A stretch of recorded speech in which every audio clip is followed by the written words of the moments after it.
What's up, everybody? Welcome to another episode of the Strictly Business Podcast with your hosts, Duran and Jay. Today, we got a very special guest, our friend, Matt Paris. We got Matt Paris in the house, baby. Hey, I'm actually really excited to be here. Thank you for Since coming. you sent me the message, I was really happy and thrilled. You know, I feel like podcasts are amazing. So thank you so much for having me here. Well, I've been following your career from the beginning.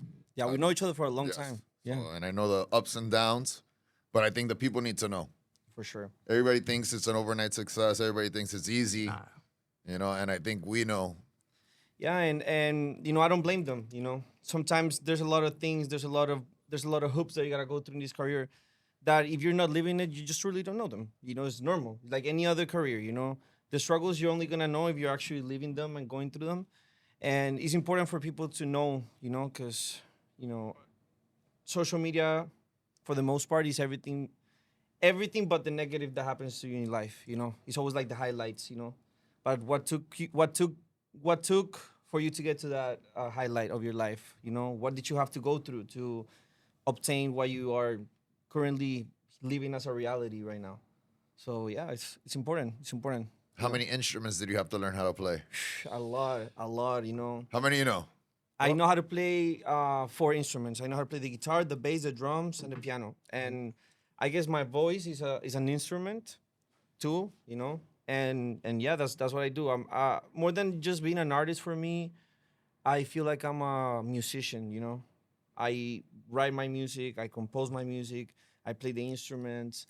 Doing like Kanye West flow. Yeah, for sure. I orchestrate everything musically for me, and creatively too. Aside of the music, right next to it, I have all my fashion. For me, fashion is a way of expression that is really important, and I utilize all the time. It's like within my DNA. Yo, and back to the instrument. What's your favorite instrument? My favorite instrument is the guitar and the piano. But I started this journey of the music with a guitar. At what age? I was like 7. 7. Yeah, I asked Santa for a guitar. And I kept on saying it, and I kept on saying it, and I woke up and there was a guitar. Manifesting since 7 years old, ladies and gentlemen. They gave me a guitar, but I'm lefty, so I'm supposed to play the guitar like this. But the first teacher that I had was like, yo, if you learn how to play the guitar like this, it's going to be so complex for you to find a guitar anywhere you go, and you're going to have to travel with your guitar all your life. Yeah. Just learn how to play it the normal way. So I'm a lefty, but I play like a normal, I don't know how you call that, the person that can write with both hands. Ambidextrous. Yeah, Yeah, that I don't know if I said that right. I do that. I can do that. So I created our band. It was called Juvenile Crime. What age? I was like 7 or 8. Damn. Because I went to the school to learn, and then I picked up quick. So they put me on with like the kids that like were a little bit more advanced, and we created this band, and we used to like sell out shows in Hard Rock Cafe. Here in the States or in Colombia. In Colombia. Talk about the age of 8. I'll show you guys some videos later. I'm sure you guys can, sure. poof. And that's how it started. But it was just a hobby for me. This had nothing to do with fame or music or like money. It was just a kid. I didn't even have that thought in my mind, And it was just crazy, like how I could influence people with maybe just my performance at such a young age. For me, it was like weird, but like a good weird. Yeah, and let me add the best athletes like the Mayweathers, like the Messis, they start at that age. It becomes muscle memory after a while. It's at that age you absorb everything. Well, Matt says when he started, there was other kids more advanced than you, right? Well, I That was were your age? no, so that's the thing. I was like 8, and these kids that were a little bit more advanced, they were like 12. Also, you were young. So I was like the one little kid, and maybe a couple more, that stood out to be like with the more advanced kids, And we created this band, so it was from like ranging from like 8 years old to like 11 or 12-year-old, and it was 5 of us. We would do inaugurations. There was this brand in Colombia called Of Course. Okay. It's like a brand for kids, close like a Gap almost. And every time they would open a new location, they would send us to perform, to do inaugurations. So it was me and my band, rock star vibes. And I got a big shout out to my parents, because, in Colombia, even more, it's not a culture that is like United States, that is like more open, and like, in Colombia, sometimes parents could be more like drastic and radical. Like, you're gonna be a doctor, or you're More gonna be a lawyer, disciplined. you're gonna be a fucking, My parents from the beginning, they were like, you wanna do this? All right, like, they support you, They didn't know what it was. I was just a little kid. It might have just been a hobby, and then I would have outgrown it or something. But it's just like it became so serious at such a young age, and they, you know, helped me and they assisted me and they supported me. You know. And how long did the band last? So the band lasted until I left because at the age of 8, I moved to at the age of 10, I moved to the States, like Gotcha. 10 or 11. I was just a little kid. We ended up moving to the States and I moved to Alabama. Super random, like super random. Don't ask me why because I still don't know why we ended up there. Tenías una tía por allá, un Yeah, tío teníamos un algo. familiar, you know. You did? Yeah, my dad had a family member or whatever, Of course. and we left Colombia, and then he's like, "Ay, vengan a United States, you know, Alabama, but, and just start a new life, the American dream." So obviously my parents were like, "Let's go to America," you know. We came here. Alabama was like weird. Alabama was weird. Culture shock for sure. For sure. I was culturally shocked. And on top of that, the culture in Alabama is definitely not the culture that we have in Miami or, I don't know, in another place of the United States that has diversity of race, you know? In Alabama, it's pretty, like, American. Yeah. You know, and, like, things I just didn't understand. It was me and, like, 2 other Latino kids in the whole school, Sheesh. you know? Where were they from?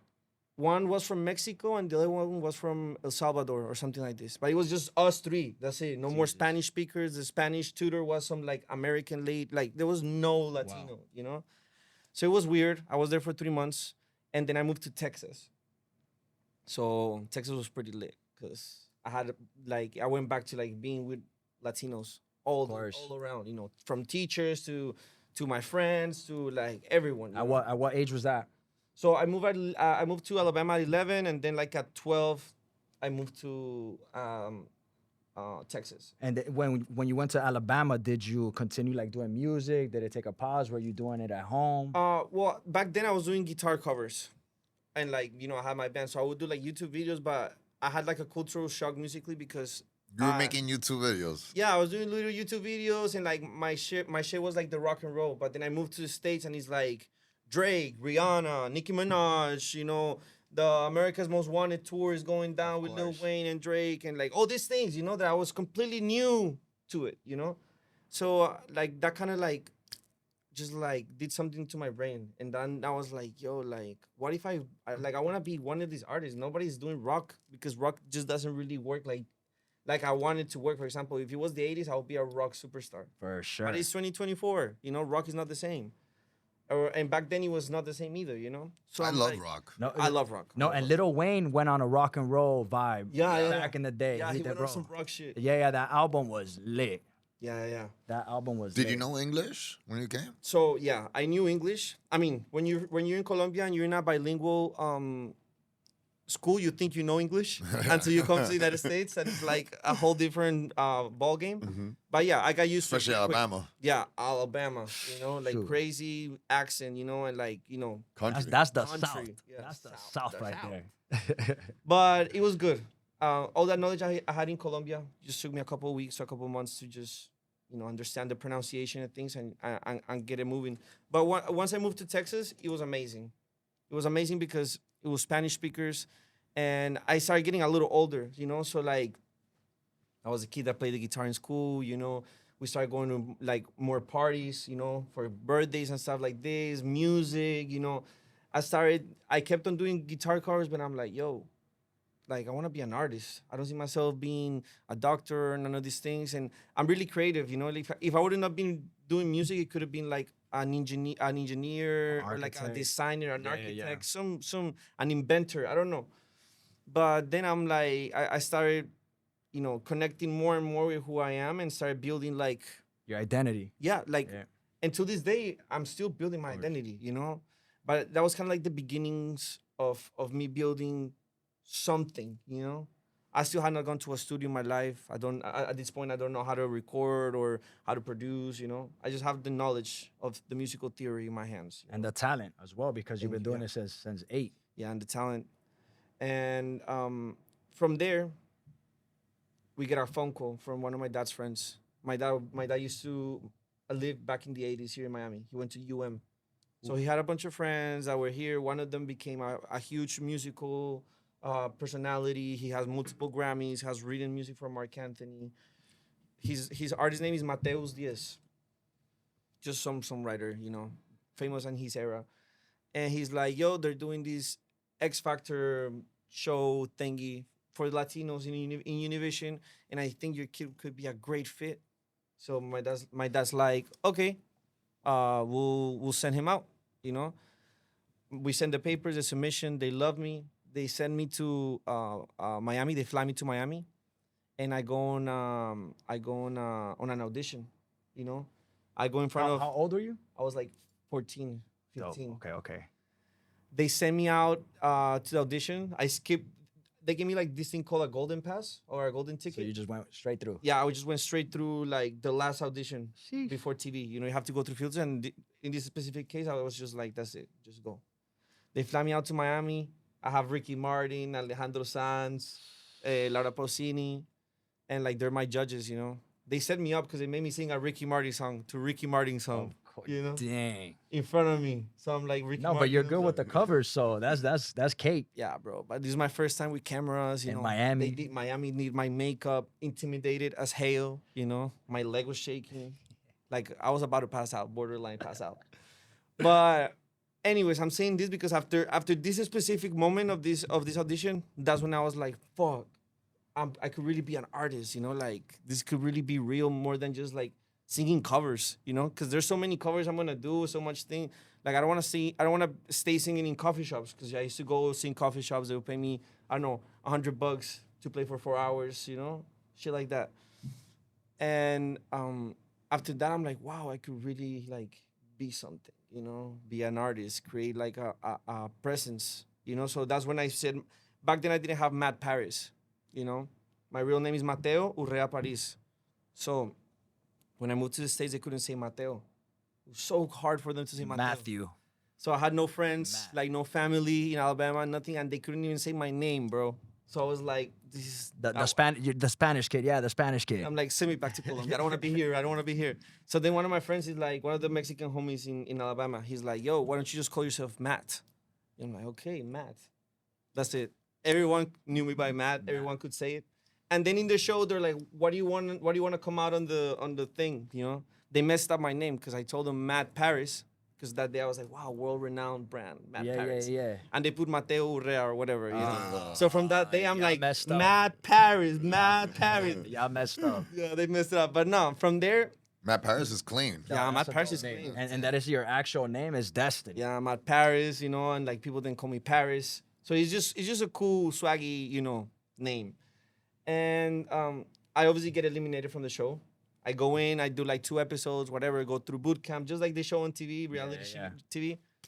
I get eliminated. Obviously, I was super, super depressed for the first couple days because Ricky Martin was like, the dream is over, you know. He said it like that. Yeah, like, Dang, Ricky Martin. go find something else to do. Some shit like that. Like, it was just like, for a 15-year-old mind, it was like destructive as hell, Yeah, you know. of course. Like kids were like crying, like they were broken.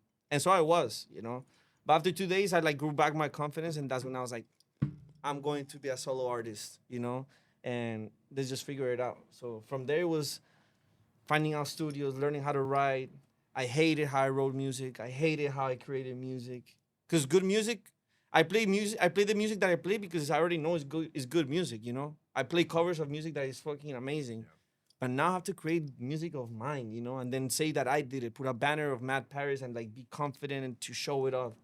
So the first times doing that, learning how to create music was so bad, man. I was so tough on myself. But I guess that's part of the process. Of course, you know? you're like, talking about making music, do you have like a flow, like a ritual that not like, you know, everybody has like their un ambiente that they need to like get into. Like, do you have that right now, or it's kind of just?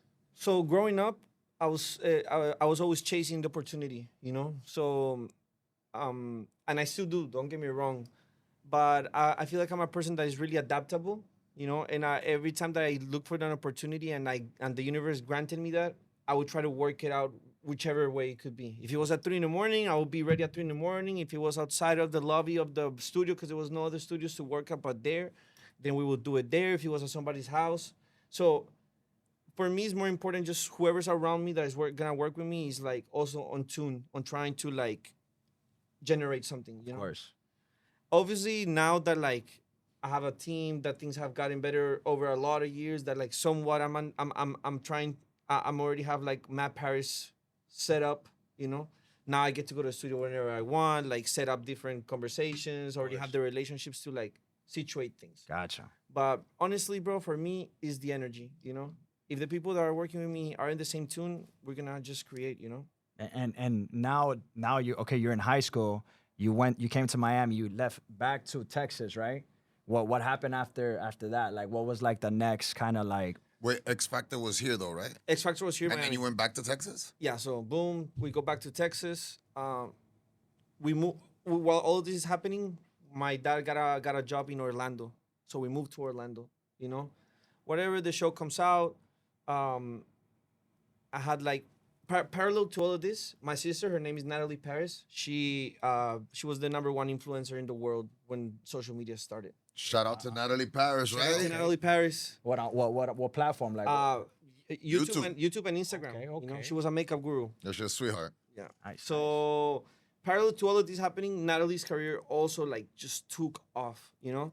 So I get eliminated, but I come She's out older or younger? younger. Okay. I come out on this on TV, and okay, I invited my friends to watch the show. I go to sleep, and I wake up the next day and I had like 20,000 followers from like Jesus. 800 followers or like 1,000 followers that I had. But this is huge. We're talking about 2015. Nobody had like yeah, nobody had the gram like that. interaction like that. It was just weird. It was just crazy because I It went was to Instagram? yeah, Instagram, mine. And not only already had traction, but then it was just me all of a sudden, boof, you know, 20,000. I went to school, everybody knew about the show, what had happened, this, that. Natalie's career takes over. My parents are like, yo, Natalie starts getting a lot of business in LA, and we have a family conversation, and we say, yo, we move into Los Angeles. So I have all this clout, you know. Natalie is taking off, and I utilize that, you know, because obviously we're a family, you know. We had to move to LA. It was only gonna be a win-win situation for me. Of course. So I get to LA, and I already wanted to be an artist. I knew I wanted to be an artist, but I just didn't like how I sounded. I didn't like what I was doing. The people that I was like in the studio with, or like trying to like get in the studio, was definitely not the right people, because I was just not feeling comfortable. And I don't know, something about the universe, you know, like the synchronicity. I don't know why, but in LA, I stumbled across Gemini Music, which is a producer and engineer that at that moment he was working with Pooh Bear and Justin Bieber. They were Okay. creating Purpose, the album. So I don't know. One conversation led to another conversation, and then we started talking, and then we became really good friends. And then I lived in LA. My first period of living in LA was like a year and a half. And every day I was in the studio from like 10 p.m. to 3 in the morning. Every day, every day, every day. And that's where I really learned who I am, you know, as a musician, as an artist, you know, being with professionals of that caliber. I learned everything from them, you know. How to sing to the mic in a studio is so different from singing to the public, you course. know. How to like produce, how to compose on a deeper level, you know. When you have somebody like Poover doing all these things around you, you're just observing. Is Of course. crazy. You were a sponge at that moment. yeah. Sponge. I was just grabbing all the information. I learned how to use Pro Tools, you know. I learned everything musically. That was like the best 10 months of crazy boot camp, you know. And from there, I had a deeper understanding of like me being able to develop me, you know, as a human, as an artist, yeah, as an artist. And what year was that? This was like 2016. 16. And I know 2017 you came out with Una excusa. yes. So How'd that happen? after all this cloud, I'm in LA. I get verified. I'm one of the first accounts on Instagram to get verified. I got Hey, verified in 2016. He's not paid. He's not paying for it. Yeah, so it was me, my sister, like Justin Bieber and Barack Obama. They got verified. Wow. Some At shit like Matt that. Paris. Alright. We were being managed by this place in LA, and they were really prestigious, you know. So I guess they had like inside, you know, Yeah. whatever, and you know. And you we somebody in happened to be at the Silicon right Valley. time with the right cloud at the right moment with all this press, real press, because back then just to get press and everything was like crazier, you know. Anyways, I don't know anything about the business at this point. I just know that I can do good music, that I have, you know, a good image. And these people from LA, from Miami, they hit me up. They're like, wow, we saw your audition, we love it, blah blah blah. We're a label, we want to sign you. This, that, fly to Miami, the whole story, Yeah. the typical. So I come to Miami with my dad. We have this meeting. Um, The typical to you, you understand what that means, but explain to them what you mean by that. like As as we pause here real quick, so yeah. So like the typical is like they sell you a dream. Of course. You show up to the pay dream attention. office. People out there that want to be artists, pay attention. Yeah, so pay you can attention. learn. This is that free game. You're gonna save yourself a lot of money right now. Yeah, I'm gonna break it down to you guys so you guys don't have to jump through hoops. You pull up to the office, everything is beautiful. They probably have a bunch of people with cameras, recording or doing this, a really busy, day. They sit you down in the office, they tell you they're gonna sign you and give you so much money and that they have all the connections in the world, all of these things that sound so beautiful. And you as an artist that doesn't know anything about the music, that has necessities, that is also a human being, you don't know other people's thirst, but sadly they know. These people, the people that do this, they know, they know that the artist lives out this, and the artist can only make money a certain way, by and so they manipulate the situation, and sometimes people fall like me, it's sad to say, but it's pretty normal to happen in this industry, that you stumble across a bad contract, and for lack of knowledge you end up entangling yourself onto something that is really bad. So now I have a lot of positive things to say about this experience. But back then, I signed this contract. I signed really bad contract. I get to do my first two productions, which musically they did good, And I produced with Tiny. My first two productions ever in the music were with Tiny. So that's crazy, Okay. So that's how they had me. This is before Neon 16, before everything, Tiny was already a superstar, obviously, and I already knew that it was Tiny. So part of me signing was because they told me that they had a connection to him, or like we could do music with him. So I'm like, this is it. Yeah. Of course. It's over. Whatever. I get hit, obviously. I get finessed. And that was like the first really hard struggle of my career. So wait, the tiny thing didn't happen. No, the Tiny thing. Oh, it happened. It happened. Okay. But,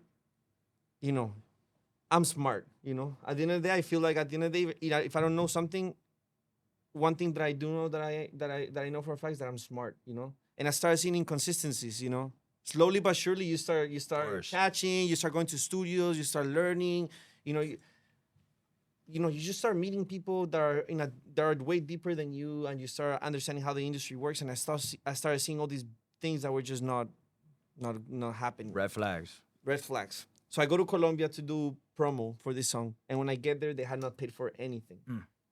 They didn't pay for no hotel, for no driver. They scheduled the whole thing. It was real that they scheduled it, but they never paid for it. So our connect in Colombia was like, this was a breaking point. That's why I knew that this was some bullshit. The guy was like, listen, bro, your people schedule all of this thing in advance. We have the slots for you. So now there's two options for you. Wow. Either you leave, no problem, but you're gonna get a bolt all over the media. So whenever you actually do want to come back to Colombia to promote, we're gonna make sure we don't give you the slots, because if I bailed, it was an open slot that probably they could fill, but maybe not, course. And then it just becomes a bigger issue and bigger problem, whatever. And he's like, or you pay, you get it done, and everybody happy, So I'm like, fuck, these people don't answer me, we gotta pay all this fucking money. I'm like, Dad, I need help. This is going on, blah, blah, blah. At that moment, thank God my dad had the way to help me. And, we paid. And, yeah, we did the promo, But, now it was, it was a really rocky situation. What's going to happen after? These people are not doing the job right. And in Colombia, I came across some producers, I started working on new music while this was going on. So... how long were you in Colombia for the promo and that you started? Like a month, maybe. I stayed doing that, and that was my first. That in Colombia, I started working, and that's my first time that I had an encounter with the Balvin family, with the Balvin team. I came across his DJ Pope, and he saw me. One day I was really sad, and one of his friends was like, "Yo, come to a match, a soccer match, so you can get off your head, about all this situation, And I get there. When I get there, right next to me was J Balvin's DJ sitting next to me. You know, like life. You know, God shit. Yep. The manifesting. Okay. Yeah, the manifesting, and that's how it was. I met him and I started doing music with him. For me was a big thing because I was Colombian, you know. Of course. I mean, if you're Colombian, you know who's J And- Balvin. yeah, and this was what, like 2000, was 15 still? No, this was like 2016, 17. Got you. So also J Balvin at that moment was really hot. you Yeah. know? For me, I'm a huge fan since the beginning of times. You know, I know all his library of music. Of course. But you know, he was already a superstar at that moment. I had this encounter with these people. I started doing music. Everything started flowing, and I was like, wow, like this is crazy. I wish I was not in this situation, you know. But I was still learning, you know. I had to keep everything really like hidden, you know, from the public, Gotcha. you know, How you were feeling? That's smart. That's smart, not airing out your business like that. because they were hunting for me, you know. The people that had me under a contract, they just wanted to catch me slipping, to see what I was up to, you know. Yeah. Because I was in Like this, I started being in these rooms I was not supposed to, and people were just not understanding why I was there, you know. And then they wanted to kind of, I bet they were trying to have you slip up so they could do like a lawsuit or like try to like. Yeah, or like then, you know, so one thing led to another. I started doing music, you know, and time goes by. You know, time goes by. I'm still in this contract, in this really unfortunate situation. And DJ Pope, J Balvin's DJ Pope, he's in Miami. He's like, yo, I'm performing at 11 tonight with Daddy Yankee or whatever. Like some big night. He's like, come, you know, pull up. So I was like 19, you know. I had this like whole mission to get into 11. Or, yeah. I get to 11 and we're there chilling, whatever. And then this driver, you know, J Balvin's driver pulls up real quick. Gordo. That boy. Yeah, Gordo pulls up. Shout out Godo. To Gordo. So then I meet Gordo, and like that was like that was the closest connection to Balvin at that moment, you know. Because obviously Pope is his DJ, but this guy lived with the guy. Yeah. you know? So, you know, we have a night in 11. One thing led to another. I showed him my music. And I was like, yo, like, my biggest dream is for J Balvin to, like, hear this music. You know, I want him to tell me his point of view. If it sucks or if it's good, or, like, I just want to know, you know, if I'm doing things right. So he agreed, and he said, we're going to send him your music. And we'll see what happens, you know. He didn't think any of it. Me, I was dying, you know. Like, I was having almost a heart attack. Let me pause you right there, cause before, you know, this is the first day I meet you. I heard your music. I was like, let me see his early stuff, and I already see how this went. Good. 'Cause it was fire. It was fire. Thank you. Yeah, so one thing led to another. They sent the music to Balvin. He heard it. He loved it. You know, they said they were gonna call me in a couple weeks. They called me 8 hours later. Yeah. Because I gave him the music. He went to the airport. I think they traveled all the way to LA, and then they called me when they landed. I had sent them the music that I had at that moment. They're like, we love the music. We wanna take it from you. How much is it? You know, how much is the catalog? So I'm like, what the hell? I'm like, what do you mean? What do you mean? What is a catalog? catalog? What is catalog? You know, what does that mean? Yeah. And they're like, yeah, this, that. I had not told them about my issue, you know? So that's when I was like, yo, tell J Balvin that I'm not selling my music. Tell him that, like, I'm an artist that is in problems, that needs help, blah, blah, blah, blah, blah, blah, that he might as well just sign me as an artist. So I doubled down on myself. They thought I was crazy, you know? Gordo was like, wow, bro, you are crazy. Are you sure you want to do this? I'm like, yeah, I'm not going to sell my music. You know, he can help me. So that's what happened. And let me ask you a question, because through amongst all that problems that you were having, how'd you stay disciplined and focused, like continue to focus on the music? I think that I had a lot of faith, you know, and like the power of manifestation, you know, like I was still not a free agent, or like I was still in a huge battle, but look at the crazy ally that I was meeting at that moment, you know, and like being in the rooms, you know, like, so it was kind of keeping me balanced a little bit, you know. I was not fully, like I could have never fully surrendered, because I was always like trying to keep it together on the other side, you know. Like I couldn't release the music, but I was flying with Balvin, you know, around the world for his tour, you know, things like this. So that kind of kept me motivated, and like also gave me like, you know, faith, you know. course. How, Like Balvin saw in me a same situation that happened to him when he was when he was younger, you know. So he's like years after, you know, after like whatever happens, you know, I'll tell you now. But he's like, you know, I saw in you what happened to me, you know, and like I wish somebody could have just helped me the way I did, you know, because for him there was nobody to help him, you know. then the one helping you is J Balvin. Yeah, J Balvin, Jesus. J Balvin 2017 to 2019 is like insane moments, you know. So everything is a secret. No one knows about this because I was under a contract and like I started being in different rooms in the specific studios, and the industry is like this small, you know. So everybody started talking, chit chatting, chit chatting, chit chatting. But Pictures started coming out. Videos started coming yeah, out. so they didn't know if I was the artist or the jeweler or they didn't know. They confused me with they just didn't know what was going on, you know.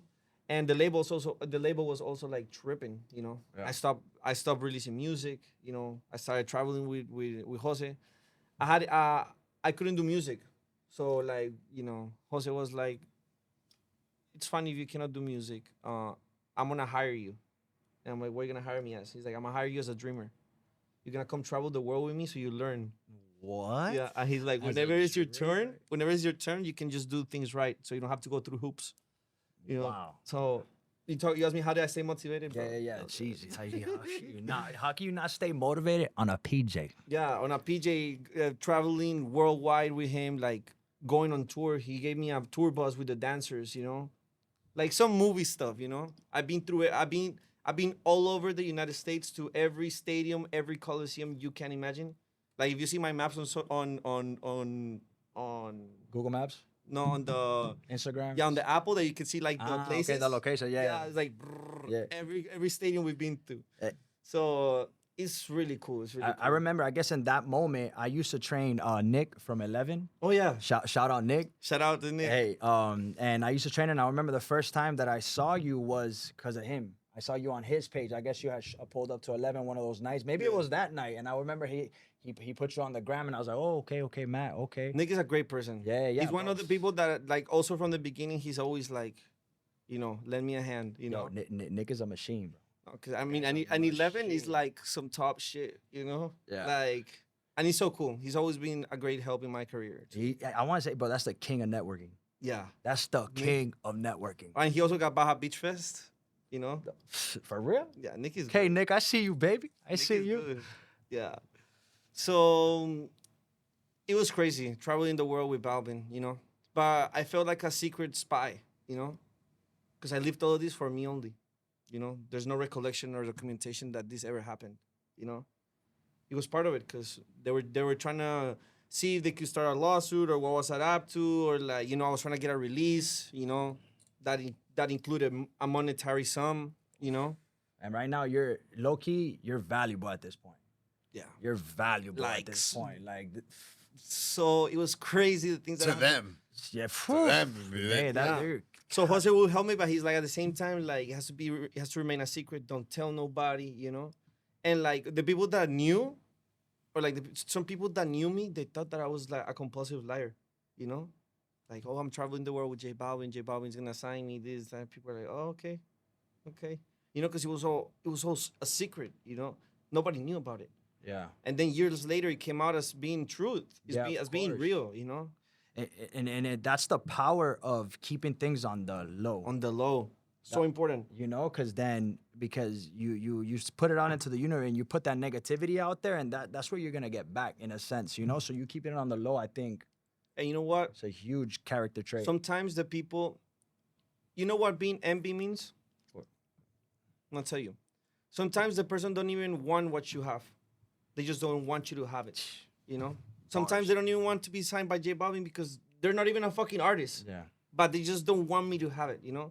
And that's what happens. That's what happens when you talk about your stuff before. No, straight up, bro. That's facts right there. That's straight up facts. But that's out of the whole story, bro. That's why I think what propelled you there, man. You just stay positive, and you just that discipline that you had of like controlling your emotions. And now being in that position, bro, like anybody else would have been like, like, you know, and you holding it down like that. Yeah, and I feel like also being with J Balvin, I learned to like be grounded. It sounds so ironic, but like after being with so much, like everything was accessible for years. It's like those things don't really matter, you know. I learned that the things that are really important like are invisible to the eye, you know.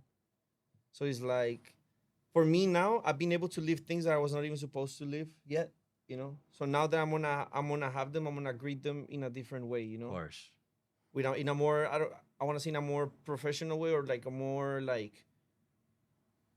a friendly way, in a more friendly manner, you know. Not like I became the superstar and now I'm just gonna go crazy and I don't know. Whatever an artist could do, you know. I Yeah. feel like a lot of people have luck and they get to do things really quick, but also if they're not ready for it, just as fast as they go up, they come down. You know? Because I credit J Balvin with you know, his fame has stayed consistent and just started growing. You know, you could tell that he was able to like control the animal. Like he's able to like control that pressure and if Yeah, you man. having somebody at your side like that, kind of like, you know, you see how he does under pressure, you're learning without even knowing. I've learned from him a lot, Oh. to be honest. So time goes by, Secret Agent, 2020 comes out. Secret age. Yeah, 2020 comes around. They um they grant me the release. You know, they did what they gotta do, whatever contracts, black and white, blah blah blah, this that. They released me on January 31st of 2020, and then they shut down the world for me, homie. Came around, you know. So it was a big lesson. That one really hurt me, you know, because after all of these years of trying to fucking work and show the people my music, now it's not even up to me. They shut down the world, you know. So and I got stuck in Colombia by myself, no family for 8 months. They closed down the frontiers, you know. I You was in Medellin? in Medellin. Don't get me wrong, I had a great stay, you know. But the first couple of months, it was like, whoa, you know, people, you didn't know what it was. You didn't know if this was gonna be forever or how many years, you know, or months. And Colombia was locked down. Locked down. Yeah, man. They had military fucking personnel and like tanks, Yeah. you know, driving the streets. If you were caught in the street and you would go to jail for like propagation of the virus, you know, like some crazy. But yeah, they shut down the world for me. You know, I'm already a free agent, and it was difficult. It was difficult to have all this music, to have all this like wanting to do it, but I just had to be patient. You know? And what'd you do at that time? What'd you do in Colombia? So it became pretty monotonous. You know, there's so many things you can do. You know, Can't go nowhere. You can't. I got locked up. Literally, I got locked up with Gordo. You know, so The boy. we started doing like crazy exercises. You can already imagine. You know, we started you know, having crazy diet. You know, eating tuna and rice. You know, every day. You know, I leaned up. I think it's like one of the best I've looked though. You know, for sure. Okay. Okay. And like some months went by, and obviously Balvin was living in Colombia. So he's like, "Yo, move to Balvin land." You know, I'm like, okay. He gave me a house for like 4 months or 5 months, and I lived in Balvin land Jesus. with his concierge Maxi. Concert. What? He's like, Like assistant? no, so the concierge was Maxi. He made sure that everything was taken care of Got in you. the house. Got you. From the personnel in the kitchen to like making sure the house smelled good, was organized. Got you. You know, Got you. he flew down from Italy. Jose hired him from Italy. Yeah, so That first class service. yeah, for sure. And on his come up, he was the best bartender in Europe. On his come up, he was a Michelin star chef. You know, like, and now he's a concierge. So he had all this knowledge, and he was there in the position of a concierge. So he was obviously not cooking and stuff. But after I moved there, I'm really passionate about cooking. You know, I'm really passionate about languages. So Hey, your He's- English is great, by the way. Thank you, thank It's you. really good. So he's Italian. We started working out every day, meditating with Balvin twice a day. At 10, we will have breakfast. And like at 11, we would do Italian class, an hour and a half every day, you know? And after that, we would like go to the kitchen and like he would teach me how to like do all these dishes, you know, because we had access to any type of food that you could imagine, you know, any type of condiment sent from Japan and like whatever we wanted. You know, this guy made sure we had it in Colombia in the house, you know? So it was amazing, you know. Like the routine there became different, you know. Yeah. And yeah, I just remember Colombia being locked. I just recently went back not too long ago because I just remember from my family. My family's from Cartagena. okay. Yeah, yeah, and just they would tell me, bro, it's miserable. It's a miserable time. So what happened when they started opening up the borders, and then what happened post pandemic? They opened, I think it was September or something, and I bought 5 humanitarian flights, and I got robbed from all of them. Jesus They never gave me the money back. Nah, that's it. Well, you They had to finessed. fly humanity. How? Like what? Because that was the only way to get out of the country. Jesus. Yeah. So like they had just opened the borders, but like there was a bunch of like you could fly, but one person yes, one person no, one person yes. You It's the 6 foot. The 6 yeah, foot. the mask and all of this craziness. And Colombia is 2 meters. 2 meters. And they were finessing, all these airlines finesse. Like they became whatever they didn't sell over 7 months, like on the 4 months over of 2020, they picked up all the money because a bunch of flights got paid that never went through, and they're not gonna refund nobody. course, they It's need the Colombia. money. They ain't refunding nobody. What is it? Bianca? Avianca, bro. Jesus. Avianca is one of those bad ones. Bronca not good. Bianca not good, bro. Hold on, yeah, I gotta make up to my boy Matt, bro. For real. Yeah, I owe him some money. I even tried to get out on a private jet, and it was like impossible, And obviously, I didn't have access to that, but like I was already figuring it out, Yeah.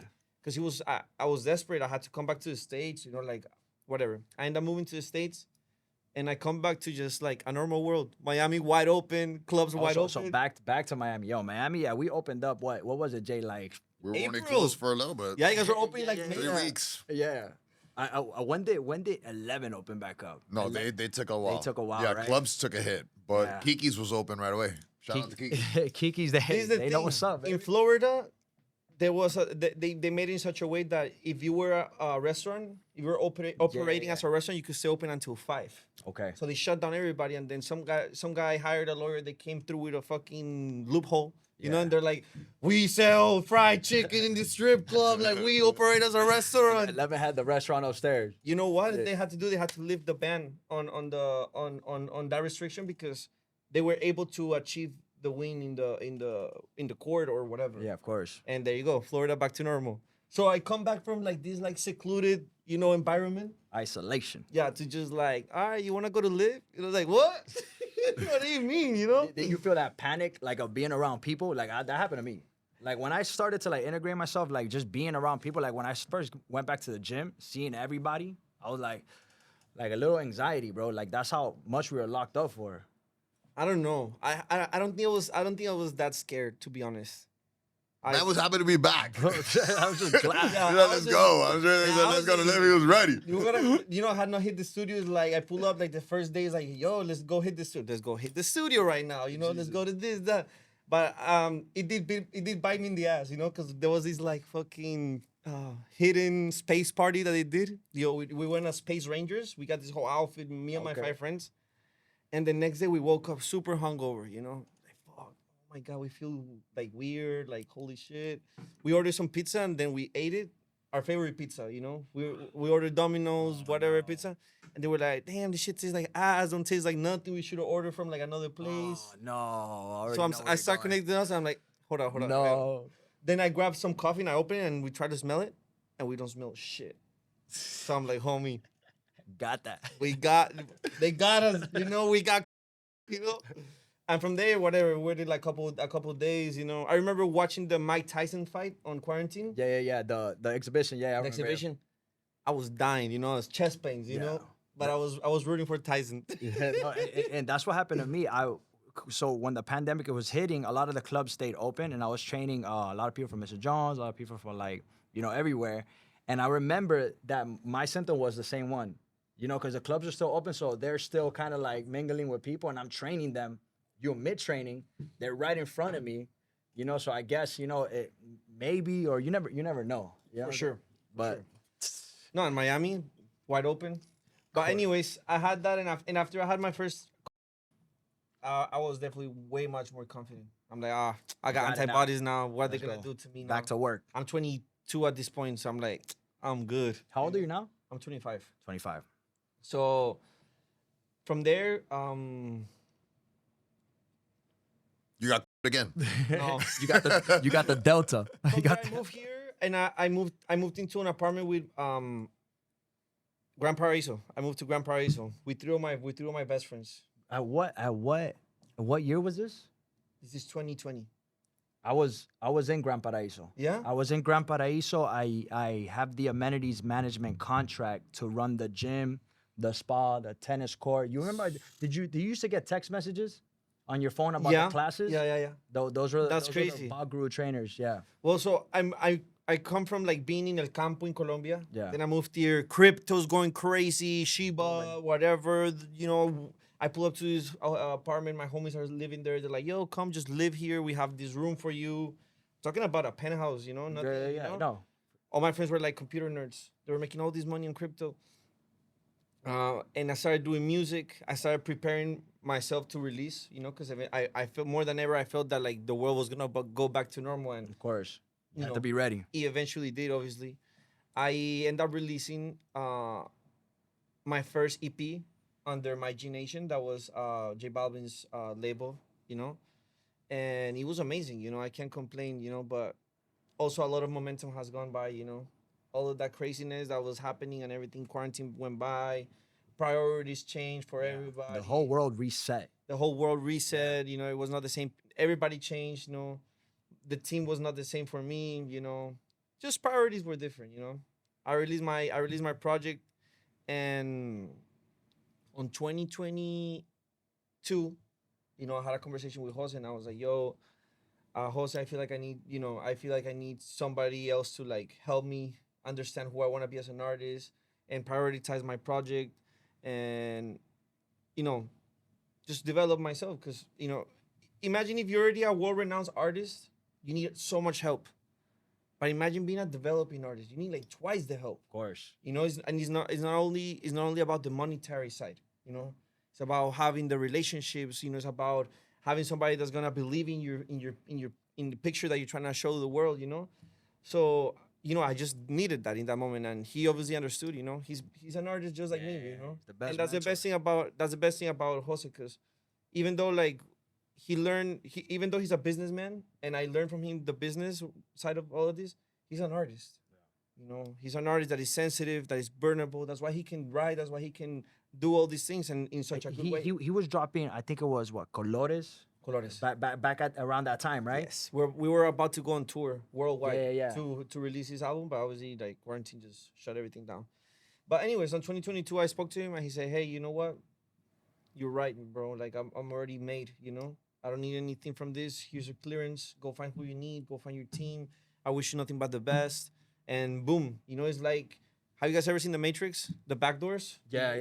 It's like they put me through a back door, you know? They gave me a reset button, you know? Oh. Boom, back to just go find whatever you want to do. So I'm excited, bro. After that, I took my time to think what I wanted to do. Took my time to evaluate, to analyze, you know? Because now, you know how sometimes you're into a problem, you're like, damn, I wish I could go back with all this knowledge to this point in my life and like do things a certain way. Bro, that's exactly what happened to me, you know? It's like I wish I could have all this knowledge and be a free agent to like take the best decision. Boom, it just manifested. Manifesting, bro. The power of manifesting, bro. So I pitched myself around, you know? What I wanted was really specific. After being with somebody like J Balvin, you learn everything about the music. You're in conversations that you're not supposed to listen. You're in conversations, you know, that you understand how this business works deeply. And you know, When you have a question, you know who to call. Oh, You yeah. know who you could. right, you know, and You dropped. Oh, sorry, my bad. no, go. You've dropped several singles already. Yeah, so I dropped my first EP, which was called First Edition, with my G Nation, and from there I released 3 more singles, which they did really good in Colombia. Now this new season, I started releasing in June with my new venture with Mr. 305 here in Miami. Wait, what? Pitbull? Yeah, with Pitbull. Okay. I just signed a venture with Pitbull, and it's crazy because the first, you know, when you were asking me like, how's my vibe in the studio, like where can I tell you like, oh, I can work in the lobby, I can work anywhere. Yeah. Studio Center is one of the most prestigious studios here in Miami. It's been around for like 30 years, so it's a big warehouse with like 9 studios. And back when I was like 17, 18, I would come to Miami to try to work, but studios were like $150, $100. Yeah, it's an hour. expensive. I just didn't have the money. But I would go to the studio and Hector, Café con Calma, Hector, shout out to Hector. Shout out Hector. he owned the studio, you know. So I would go to his office and I would beg him, you know, to like let me use the studio. That I was an artist, that I could give him percentage of my music, that like blah blah blah.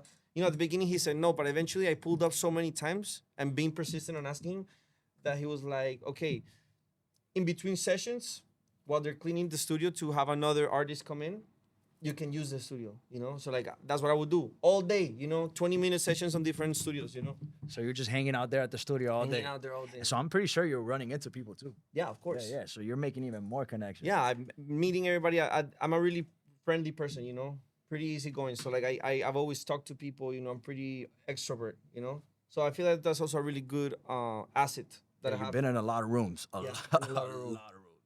And I one thing I know how to do is work a room. You Yeah. know? One of your songs, Pa Pa Pa. Pa, pa, pa. Yeah, it's electronic music. I want to tap into that because I see a lot of reggaeton artists kind of doing that merge between electronic music and I've always, bro, it's huge. I remember the first person I know when it was Nati Natasha, she did. I forgot the name Yeah. of the song. Yeah. You know which one I'm talking about? Yeah, David Guetta. I think Latina Touch is one of the people that has been doing electronic music for like Yeah.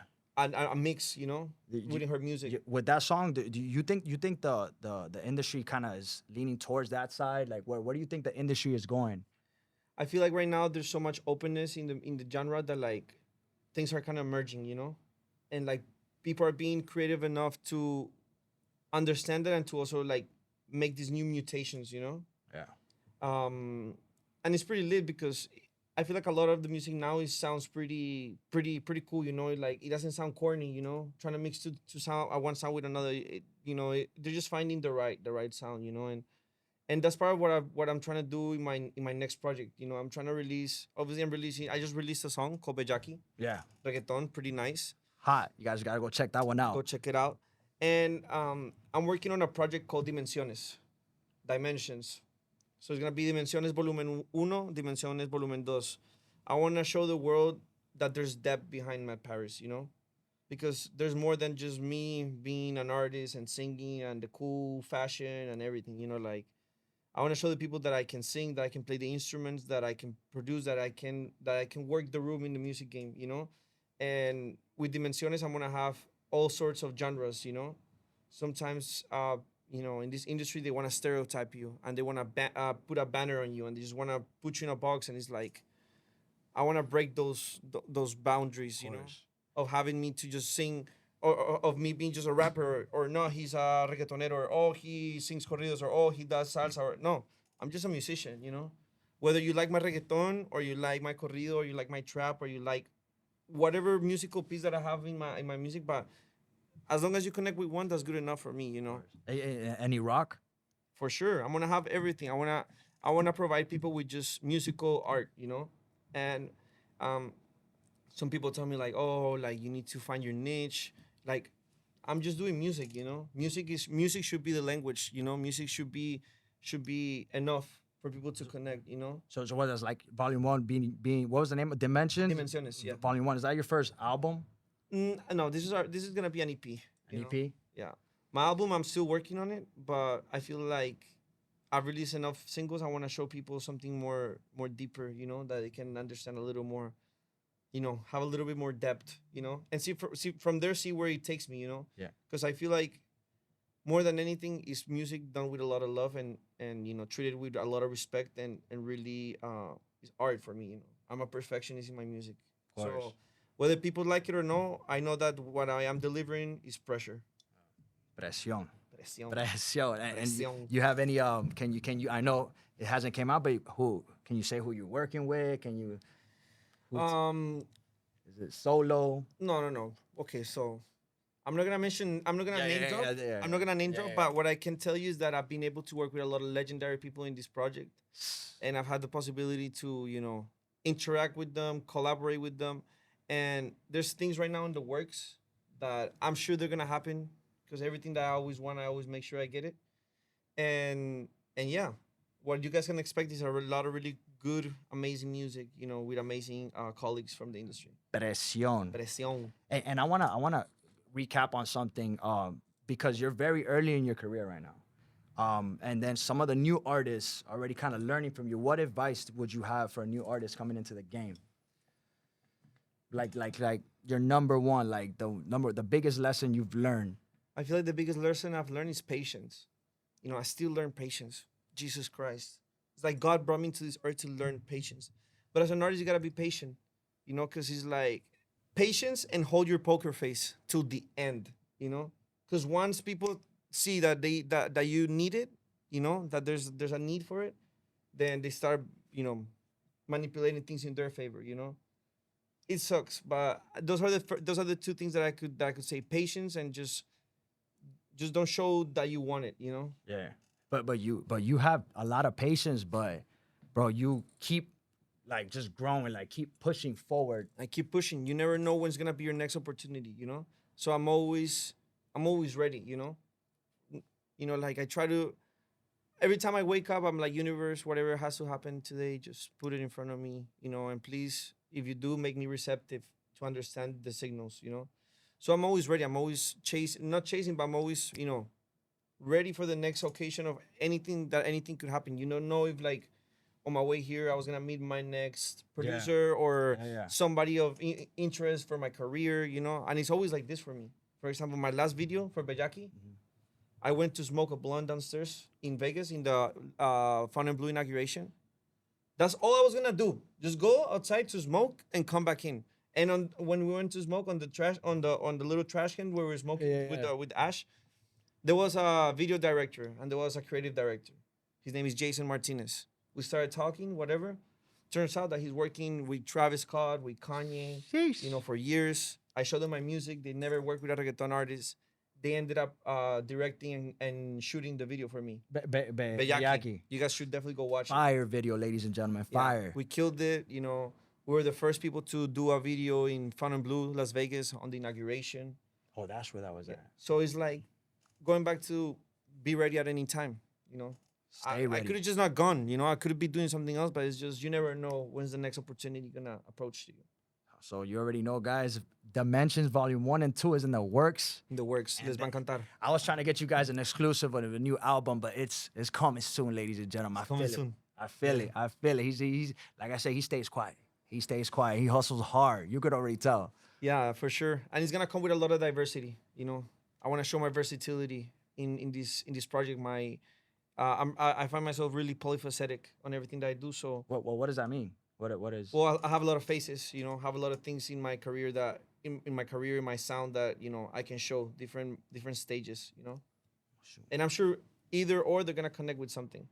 Yeah, so anybody, you know, you could connect somehow with one song with. For sure. Manifesting, I feel like people think it's something that's gonna happen from one day to the next, but they don't realize there's a lot of bad contracts that are gonna happen. COVID's gonna happen. For A lot of adversity, and you gotta stay powering through it. Yeah, and he's not only saying like, "Oh, I want to be this," and like it just happens. No, I want to be this, so work towards it. You know, if that's what you're manifesting, I'm sure the universe is gonna put the person that you need in front of you, or the occasion, you know, or like this or that. You know, you just gotta stay hustling. Start keep on chasing that. You know, with your mind. You know, because it all starts from here. You know, and from there it happens. You know, like obviously us human beings we have negative thoughts and positive thoughts. It's pretty normal. You know. But sometimes either you see the cup half empty or half full, you know, and that's also another thing that I want to tell the world, you know. Sometimes it's half full or half empty. It depends on the perspective you want to see your situation, you know. Because when I was with Balvin, I was really depressed and really fucking upset and everything, but then I had to really be tough with myself and try to change the perspective, and it really helped me a lot because it allowed me to be grateful for so many other really positive things that were happening, you know? I was upset and unconsciously I was disregarding the fact that I was doing a world tour for the second time with J Balvin. Christ. How are you gonna be feeling some type of way? Yeah. You know? So it's like you just gotta put things into perspective, you know? And it's gonna help you. It's gonna help anybody to put things into perspective. Yeah, man. I remember the first time I had I work with Zion. I train him. I remember the first time that hopping on a PJ and first time going to Puerto Rico and then stepping off a stage and he has to go to DR and then, no, we got to go to, bro, that energy, when I came back to Miami, I did that for 2 weeks with him. When I came back to Miami, I was it's addictive and it just keeps you, bro, like you want to do more. For sure. Like it for puts sure. you on such a higher frequency, and I can't imagine like the frequency you were on when shit PJs everywhere. PJs everywhere. You would hit 3 different countries in one day.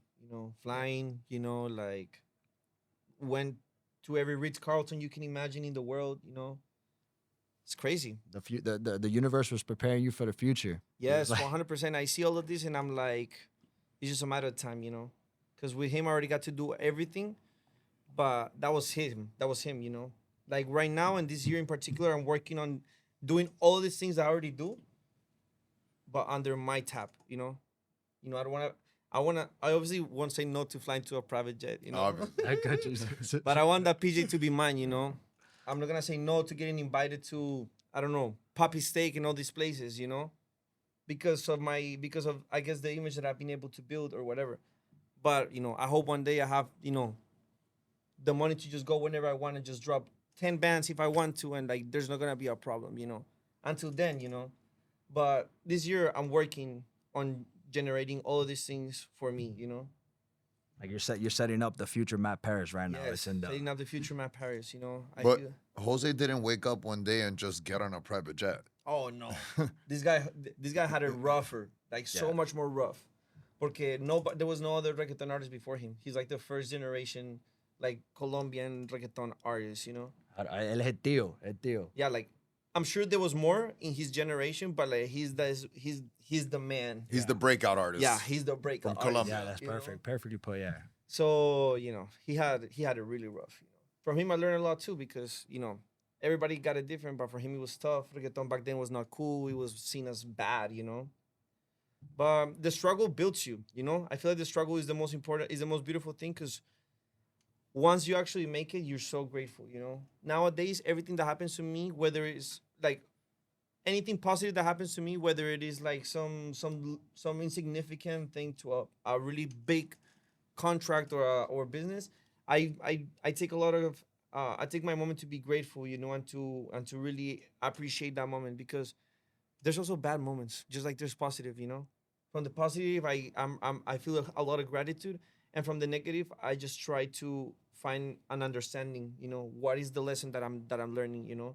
Not to be too negative. Because negative things are gonna keep happening, but there's a lot of really negative things that have happened to me in this career that could have just taken me out of the game Yeah. completely.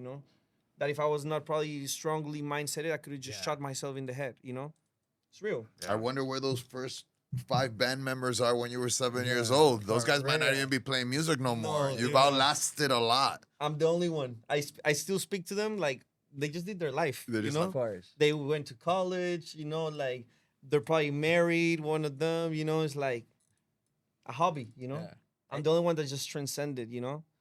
And it's crazy. All the kids from La Banda, there's a lot of them that like it's just this music. This music is hard. It's not easy. And as a developing artist, you're not making any money from it. So it's like you gotta hustle on the side.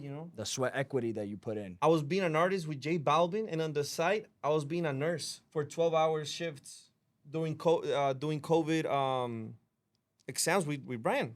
We have a friend in common, and I had to ask him to let me do to give me a job. I was struggling. Like You imagine gotta work. you gotta work. Imagine the personal trainers. We. So Jesus. it was crazy as hell. Like I feel you. big like huge drastic changes. At night you're going to Papi Steak to do all these crazy things, fly private, but at the same time you gotta go back every day at 6 a.m. to fucking 8 p.m. Yeah. Sticking fucking cotton swabs on people's mouths and noses all day long. Hey, and what'd you learn about the hustle from like J Balvin? Because man, that guy, I know he gets up early, right? He gets up early, works out. What'd you learn about that hustle? Discipline, bro. It's all about discipline. Yeah, it's a big challenge for me. I'm not gonna lie, bro. Discipline is for anybody. I feel like it's hard. It's the number one. I think the number one thing. And it's hard to keep discipline as an artist and even more as a developing artist. Because if you're somebody like J Balvin or Bad Bunny or these big people, they decide what time they want to go to the gym. They decide they want a goddamn helicopter to pick them up to go to the gym, or everything to be facilitated from them. For me, it's like if I gotta hit the gym, if I gotta hit the studio from 10 p.m. to 6 a.m. because that's how the time that the artist is gonna be at the studio, and that's at the moment that the producer can. That's what it is for me, you know. But then I gotta go to the gym at 9 a.m. You know, so it's like sometimes discipline gets complicated because I won't go to the gym. I'm a human being, you know. I'm It's tired. tough. It's tough. You know, being in the studio, you. It's funny, but it's like you you give it all your. I mean, at least me, you know. I leave the studio exhausted, you know, like I leave everything there, you know. So yeah. Well, we're gonna make sure to give you some bip bip to work Yeah, out, so- so that so we get some of that power pre-workout, through that. and then when you feel like you're crashing, you know what I'm saying? Take a You scoop get of that, and you'll be good That's to it. go. Get back protein to for normal. recovery, so you could do it again the next day. Yeah, I, that's I what it think is. for me it was important. I wanted to have this interview with you because I feel like you've gone through so much adversity, and it's good for people to learn from somebody that's had the experience so they don't make the mistakes.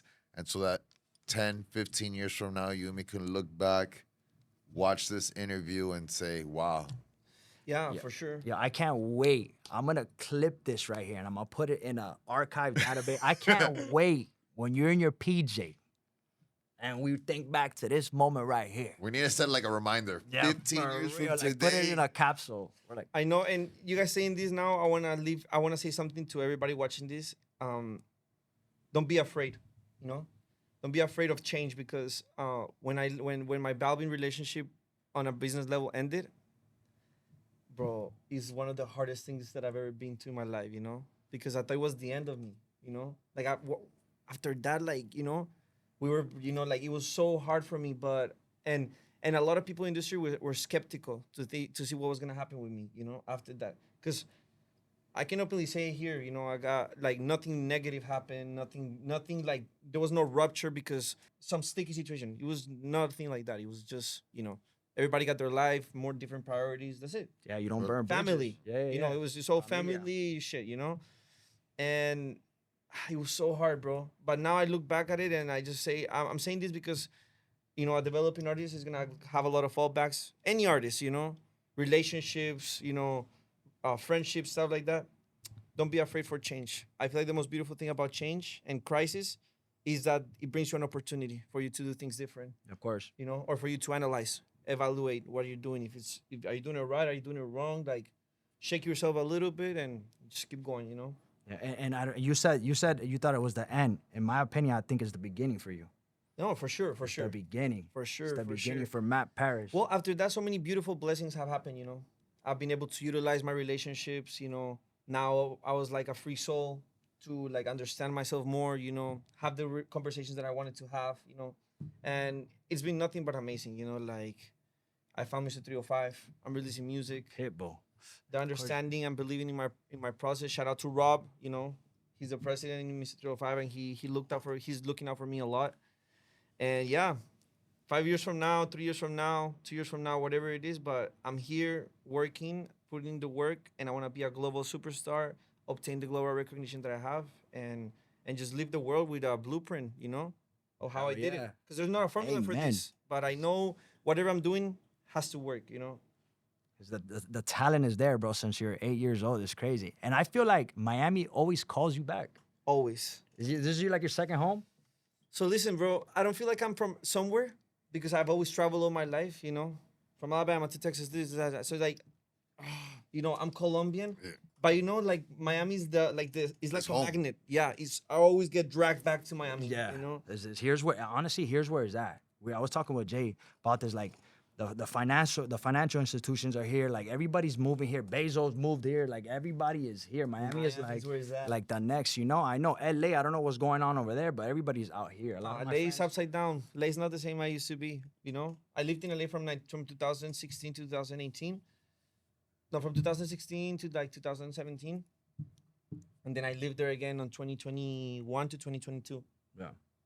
It's just different, bro. Hey, and I've been waiting I was waiting to like, you know, wrap up to mention the swag, ladies and gentlemen. The teeth. I've never seen that before in my life. Oh yeah. What is that? Shout out to Doctora Pulgarin. Jesus. What's up? Christ. I got veneers, and then I had this idea of just like putting permanent diamonds on my teeth. I have 88 diamonds on my teeth. I cannot. I don't know if you guys could see that, bro, but that's all I see, bro. I've never seen that in my life. I feel like it's cool because I've always wanted grills, but like I've never seen somebody having like diamonds and then Yeah. pretty grills. You know, like I'm trying to get some windows done. I want to do some statement shit. You know, because Jesus. aside of the music, I love fashion. You know, like Yeah. I would love to be the creative director for a house of fashion in the future. You know, who knows, Dior, Fendi. You know, one of these things. You know, once I obtain global recognition, that's the next thing I want to do. You know, be a fashion fucking personality like Hell yeah. Latino Kanye. Hell yeah, bro. We don't need Dior or Fendi around here. We can just do it ourselves. Yeah, bro. bro. You know what I'm saying? Like we're hustling mentality from here. We don't need Yeah. that. We don't need know that. nobody to carry us. We can No, carry for sure. ourselves. 88 sure. diamonds. Is it back here? Like, are they back here? Out right here. Oh, yeah. VVS, A little VVS. close. I'm gonna give you guys a little close. Matt always got the best swag, bro. Jesus I love Matt's swag. Christ, bro. The That's- swag played a huge role, though, I think, in probably. Huge role. I was this cool kid wearing plastic chains. I still do. Shout out to Christopher Kites. It's just about knowing how to put things together. You know, it's really all about that. It's You the know, creativity in you. for years I had no clothes, like no designer, none of these like stuff that people try to buy to like feel like they are. Yeah. I don't even know that. You just know how to wear things, how to mix and match things. You know, I don't know. It's Yeah, you do it well. Ah, thank You you. do. You Thank do. you, You're a thank you, G. guys. I love it. Good stuff. Yo, I gotta buy the designer. That swag. I'm bro. a Dolce Gabbana, dog. Little Dolce Gabbana drip right there. You know what I'm I saying? don't- I That's a don't know Dolce how to put Gabbana? the- I don't even know what it That's is. Dolce Gabbana. Dolce Gabbana, I bro. went to the store and someone had it in the back for me ready to go, so I just but that's as far as my swag goes. Hey, and Jay keeps the glass clear so you can see the jeans, so you can see the shoes. You know what I'm saying? Come on, man. We gotta check out Matt's swag. Yeah, For man. real. All right, well, Matt, thank you very much for coming through. Thank you guys for We having me. love here. you. You're the Thank man. you, bro. Already know, bro. Thank you It's guys. a pleasure, bro. Yeah, good Like shit. I said, Find us on the YouTube, right? oh yes, ladies and gentlemen, check this out. You know, this is our second podcast. Please like, subscribe. The channel is very new. The IG is very new. Ladies and gentlemen, you can follow. I'm gonna put his @ right here. Follow his music. Bayaki is now out. Ladies and gentlemen, check it out. It is a banger. All right, catch you guys on the next episode. What do you think? My That- dog that- got this or what? The outro was better You this got time. it, homie. You know what I'm saying? Good shit.